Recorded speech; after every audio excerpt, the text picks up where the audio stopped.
అప్పుడు వీళ్ళంతా ఎట్టిపోయారని. కానీ మేమంతా తీర్థయాత్రలకు వెళ్ళాము. సో తీర్థయాత్రలకు వెళ్ళిన వాళ్ళంతా కూడా మళ్ళీ తిరిగి మనం సొంత గుడికి రావాలి అని చెప్పేసి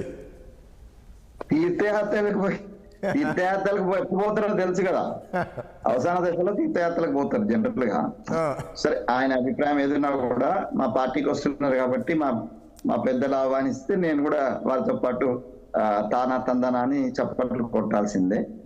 ఐ డోంట్ హ్యావ్ ఎనీ, దాని మీద నేనేం కామెంట్ చేయదలుచుకోలేదు. సో ఇట్ ఈస్ అంటే ఆయన తీర్థయాత్ర పోయిందా లేకపోతే పదవులు అనుభవించిందా అనేటువంటిది ఆయనకే తెలుసు. సో ఆయన ఏ టైంలో పోయినంటే, కేకే గారు పోయినటువంటి టైంలో నేను ఉద్యమంలో ఉన్నాను. మేము బయటనే ఉన్నాం ఇక్కడ కాంగ్రెస్ నుంచి అటు పోయినా ఉద్యమం కోసం పోయి ఉన్నారు. ఇప్పుడు వివేక్ గారు ఉన్నారంట, 3 సార్లు అటు మారినారు. సో వాళ్ళ వ్యక్తిగతమైనటువంటి ఆలోచన అవసరాలను బట్టి మారుతూ ఉంటారు. ప్రధానంగా ఏంటంటే అధికార పార్టీ ఏదైతే ఉందో అధికారంలో ఉన్నటువంటి పార్టీ ఇవాళ తెలంగాణలో కూడా కొద్ది గొప్ప మంది ఒక పార్ట్ బీజేపీ పోతుంది అని అంటే కారణం ఏంది? బీజేపీ కేంద్రంలో అధికారంలో ఉన్నది.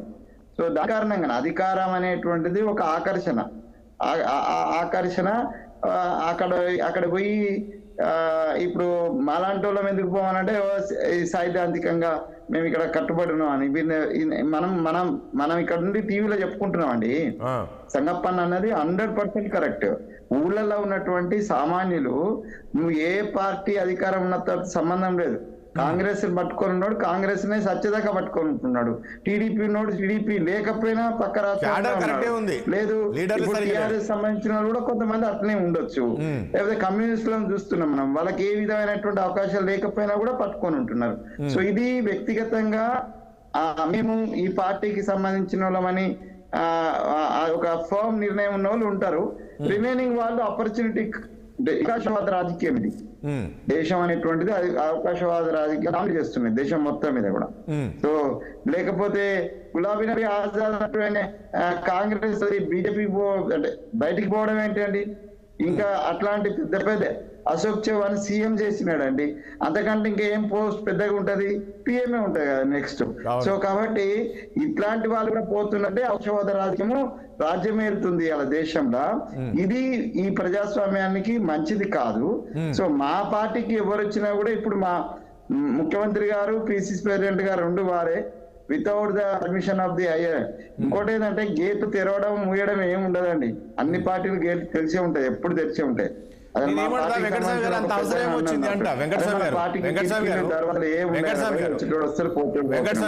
అంత అవసరం ఏమొచ్చింది మీకు అని? గేట్లు తెరవాల్సిన అవసరం ఏమొచ్చింది 100 రోజుల్లోనే అని? ఏ పార్టీ అంతేనే, వచ్చాడు అన్ని కూడా మన లాంటి వాళ్ళం ఏంటంటే నిజంగా ఏమంటారు దీన్ని, మాస్టర్ చీఫ్ మారలే మనది. ఏదైతే మదర్ బోర్డు ఉంటుంది చూసిండ్రా, ఆ మదర్ బోర్డు మనది మారతలేదు. మిగతా వాళ్ళకి మదర్ బోర్డు లేదు, కాబట్టి మదర్ బోర్డు కూడా మార్చుకొని పోతున్నారు. సో మదర్ బోర్డు అంటే ఆలోచన మనమే. ఇప్పుడు కొద్ది మంది మాత్రమే విలువల గురించి మాట్లాడుతున్నారు రాజకీయాల. ఇప్పుడు నన్ను చాలా మంది నా ఫ్రెండ్స్ యూఎస్ నుంచి అక్కడి నుంచి ఇక్కడి నుంచి ఫోన్ చేస్తున్నారు, నువ్వు పిచ్చోడుగా, నువ్వు అటు పోలేదు ఇటు పోలేదు అని చాలా సార్లు అన్నారు. బట్ నేను సంఘంలో పనిచేసిన, RSS లో పనిచేసిన నేను. సో ఒక సిద్ధాంతం ఉంది నాకు, ఒక పద్ధతి ఉంది. ఆ పద్ధతిని పట్టుకొని ఉన్నప్పుడు ఆ పద్ధతిలో పట్టుకున్నాను. నేను కేసీఆర్ గారితో కలిసి పనిచేసిన, ఆయన నన్ను రిజైన్ చేయమన్నాడు. 1,50,000 జీతం వస్తుండే సంగప్ప నాకు తెలుసు. సో ఆయాల నేను తెలంగాణ ఉద్యమ బిడ్డగా టీవీలకి వెళ్ళేటోని, నన్ను రిజైన్ చేయకి టికెట్ ఇస్తామన్నారు. రిజైన్ చేసిన తర్వాత టికెట్ ఇవ్వలేదు. సోనియా గాంధీ గారు పిలిచి నాకు టికెట్ ఇస్తారు. Purely on the merit. నేను మా పార్టీలో క్యాస్ట్ ఉండాలా, క్యాస్ట్ అని ఉండాలా, ఈ రెండింటికి విరుద్ధంగా మెరిట్ మీద నేను టికెట్ తెచ్చుకున్నా. సో నేను విశ్వసనీయత, నా వ్యక్తిగతం విశ్వసనీయతను కాంగ్రెస్ పార్టీ పట్ల, సోనియా గాంధీ పట్ల ఉంది. నాకు ఒకవేళ ఇప్పుడు ప్రజెంట్ లో నాకు ఇబ్బంది, వ్యక్తిగతమైనటువంటి ఇబ్బంది వస్తున్నా, నా పార్టీ అధికారం రావాలని కొట్లాడినాం. రేపు నా పార్టీ కేంద్రంలో రావాలని కొట్లాడుతున్నాం. కాబట్టి పార్టీ సేవ కోసమే కట్టుబడిన వాళ్ళు ఉంటారు. సో వ్యక్తిగతమైనటువంటి అవసరాల కోసం మారుతూ ఉంటారు. సరే, వచ్చేటోళ్ళని కూడా మేము ఏం అనలేని పరిస్థితి. ఎందుకంటే